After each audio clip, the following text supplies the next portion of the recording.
Laporta est un politicien exceptionnel, incroyable. La Masia, c'est ça, c'est notre philosophie. Hansi Flick, il arrive, il sait ce qu'on a besoin, ce qu'on n'a pas besoin. On va pas dépenser sur lui, on dépense pas sur lui, on dépense pas sur lui. Peut-être un prêt à gauche, à droite, c'est tout, parce que vraiment, on va se servir de ce qu'on a dans le centre. Et Flick, il est à fond dedans, il le sait, il va analyser les trucs, les besoins, ils sont là à l'intérieur du club. Le Barça, c'est sa philosophie. Pas besoin d'aller chercher des Mbappé, des Bellingham et tout, et de dépenser des millions et des millions, tout ça. Pourquoi? De toute façon, c'est pas comme ça que ça fonctionne au Barça.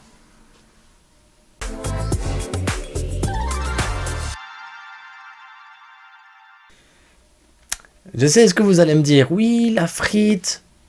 T'es d'accord avec la porta de toute façon, parce que ça fait 3 vidéos que tu nous expliques que c'est la massa qui est hyper importante et tout. Oui, on n'a juste pas les mêmes raisons de le dire, mais oui, effectivement, moi je suis d'accord, la Masia, et ça fait des années que je dis que c'est la Masia, c'est comme ça. Après, le Real Madrid, vous allez me dire, oui, mais le Real a dépensé moins d'argent que le Barça sur le mercato. C'est quoi ces conneries que la Porta nous dit? Made in Masia alors que le Real dépense moins sur le mercato. Oui, c'est vrai, le Real dépense moins aussi sur le mercato. Donc, c'est n'importe quoi ce que dit la Porta, c'est juste un politicien. Déjà, oui, c'est un politicien, il est là pour faire rêver les gens. Voilà. La communication et le marketing, c'est la priorité de la Porta.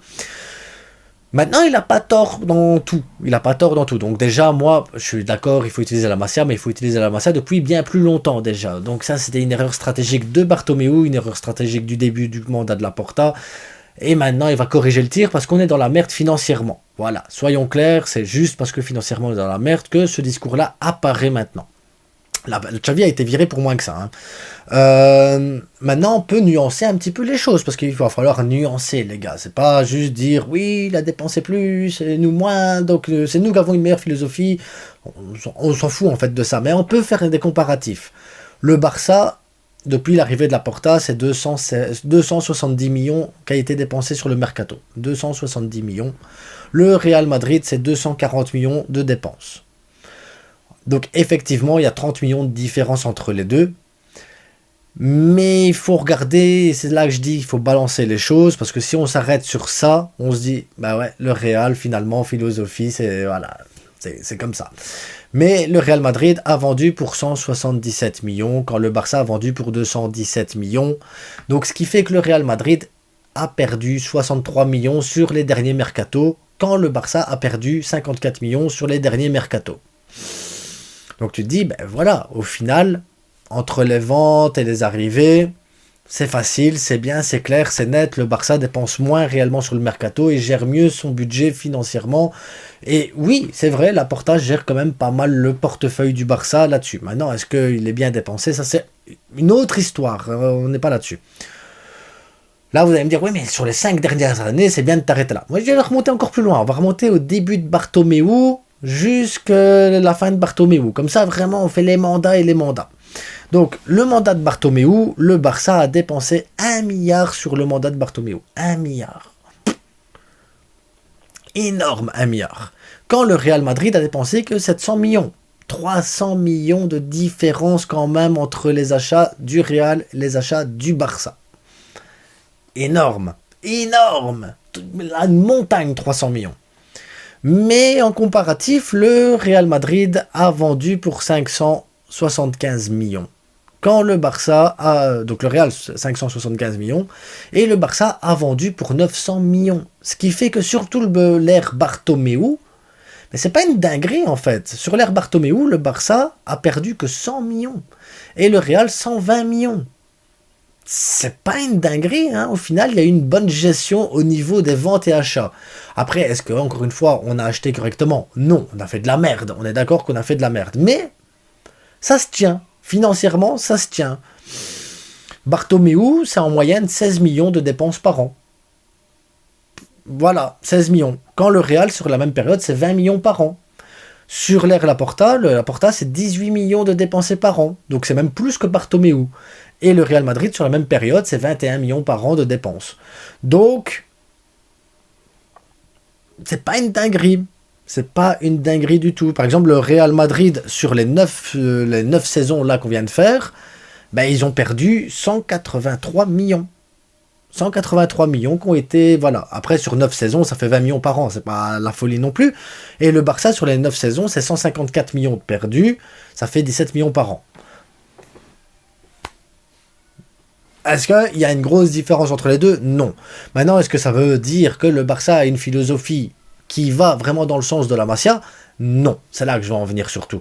Ça veut dire que, vu le peu de différence qu'il y a entre le Real Madrid et le Barça, vu le moment des dépenses, les départs, les dépenses, comment ça a été calculé les choses, malgré que le Real finalement ait dépensé plus d'argent, il a vendu pour un peu moins, et pas dans des proportions si folles que ça par rapport au Barça, ben, je sens pas cette différence qu'on parle tant que ça de philosophie Barça, de philosophie Masia, de prendre les jeunes du club. Non, on a perdu beaucoup trop de temps à faire des dépenses inutiles. Le Barça aurait pu dépenser moins, chercher mieux, aller chercher ce que tu as besoin réellement et te servir de la Masia, et puis aller chercher au fur et à mesure. Ben, voilà, le Real Madrid, l'air de rien, sur la gestion niveau talent, ben, tu vois que le Real Madrid a presque 2 équipes types.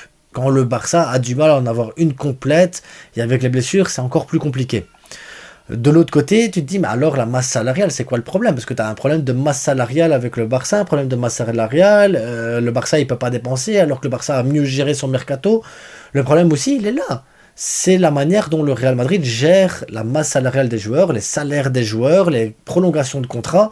Tu vois que Modric c'est 1 an à la fois, Ducros c'était 1 an à la fois, Benzema 1 an à la fois, Cristiano Ronaldo il a fallu qu'il parte. Voilà, le Real Madrid est assez strict sur sa grille salariale, assez strict sur la manière dont ils payent leurs joueurs. Il n'y a pas de report de salaire que je te prolonge de 10 ans et tout ça, et qu'après tu payes 38 millions par an. Hein, il n'y a pas de salaire qui augmente au fur et à mesure des années alors que le gars il est en train de vieillir et de devenir tout début. Enfin, ça n'existe pas ça au Real Madrid. Là, la gestion du Real Madrid est meilleure sur le plan mercato, masse salariale et tout ça. Nous, on déconne avec les salaires. On se comporte comme un petit club qui doit courir après les joueurs. Vas-y, viens, on va te payer correctement et tout, un peu plus que les autres. Il faut que tu viennes. Hein. Mais après, ça te plombe toute ta masse salariale. Donc, non, le Barça n'a pas dépensé plus que le Real Madrid. Non, le Barça n'est pas forcément dans une dinguerie totale dans les dépenses et tout ça. Mais oui, le Real dépense mieux quand même dans le niveau terme de talent. Oui, le Real gère mieux sa masse salariale. Et c'est normal qu'on arrive à une situation où on a besoin de la Masia. C'est pas normal qu'on ait attendu autant de temps pour aller chercher et piocher dans la Masia. Ça, c'est un problème, parce que quand tu vois du Grimaldo, du Olmo, Cucurella, enfin, il y a beaucoup de joueurs qui étaient made in Marseille, estampillés made in Barça, qui sont partis ailleurs, qui ont fonctionné ailleurs, et qu'on aurait pu avoir au club, et aller chercher juste ce qu'on a besoin. Donc, moi, j'espère juste, voilà, que, oui, on va passer sur la Masia maintenant, parce qu'on n'a pas le choix, mais je souhaite que ça se poursuive aussi dans ce sens-là. C'est hyper important, ça doit poursuivre. Bien sûr, ces tableaux-là ne comprennent pas les primes à la signature, ne prennent pas en compte les salaires, ça ne prend pas en compte tout ça, c'est vraiment le chiffre brut. Vous pouvez trouver toutes ces informations-là, c'est gratuit, c'est sur Transfermarkt, c'est pas des chiffres que je vais chercher, voilà, j'ai arrondi un peu quand c'était 0,7 ou des trucs ainsi, mais en soi, les chiffres-là te montrent bien qu'il n'y a pas de dinguerie au niveau des dépenses, pas de dinguerie au niveau des achats, mais un problème dans la qualité des choix au moment des achats, et peut-être des problèmes à la vente aussi, parce que pour arriver à des chiffres de vente aussi élevés, le Barça a dû vendre beaucoup plus que le Real Madrid aussi. Donc, il y a du travail à faire au niveau de la direction, donc j'espère que la direction va se mettre à travailler bien, à travailler juste, mais voilà, juste pour dire qu'il n'y a pas de dinguerie de fou. Mais que le discours de Laporta, quand même, pour moi, me dérange dans le sens où on met beaucoup trop d'importance sur Flick et sa connaissance de l'équipe B plutôt que d'avouer clairement ce que Xavi avait annoncé à la base. On est dans la merde.